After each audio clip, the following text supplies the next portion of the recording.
Para po sa ating yakisoba, tayo ay mag-yakisoba. Meron tayo ng noodles ng ating yakisoba. Japan recipe po ito. Meron tayong bell pepper na red and yellow. Dapat talaga green siya. Pero gusto ko kasi colorful at para makain lahat ni Mariko, red and yellow ang ginamit natin dahil ang bell pepper na red and yellow medyo matamis-tamis kaysa sa green. And meron tayo na in-slice na ham ng pa-cubes at ang ating onion. Maglalagay tayo ng mantika.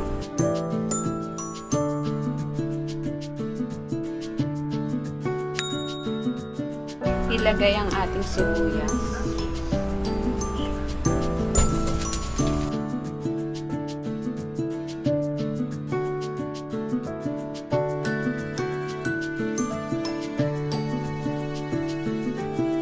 Transparent ng ating onion. Pwede na natin ilagay yung ibang sangkap.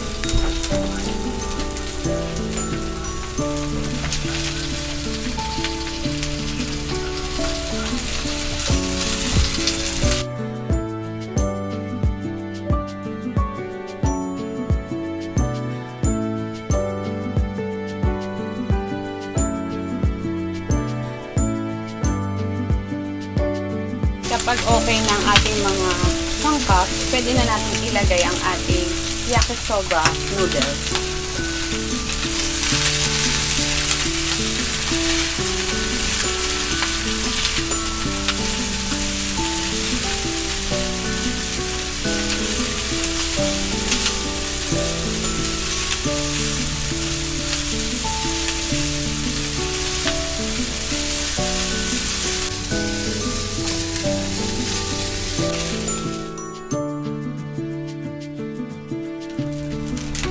Ayan. At kapag okay na ang ating yakisoba, pwede na natin ilagay yung ating powder yakisoba.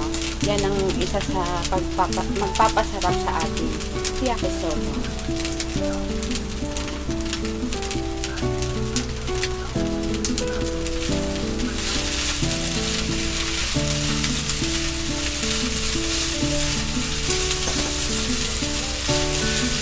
Yakisoba po is number 1 po sa Japan na isa sa masarap na pagkain.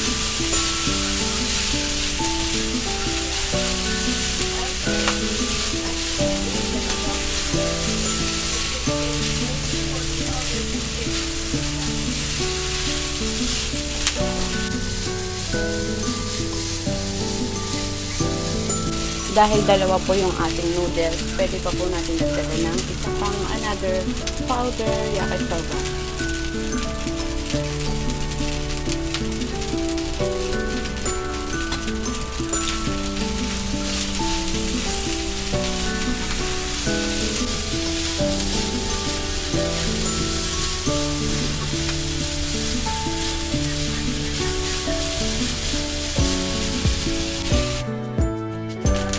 At isa pa pong pampasarap sa ating yakisoba ay ang garlic powder.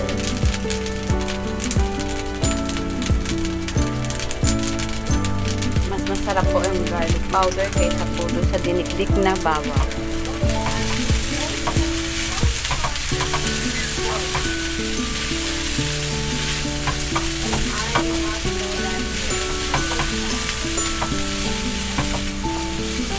Ayan, at ready na po ang ating yakisoba.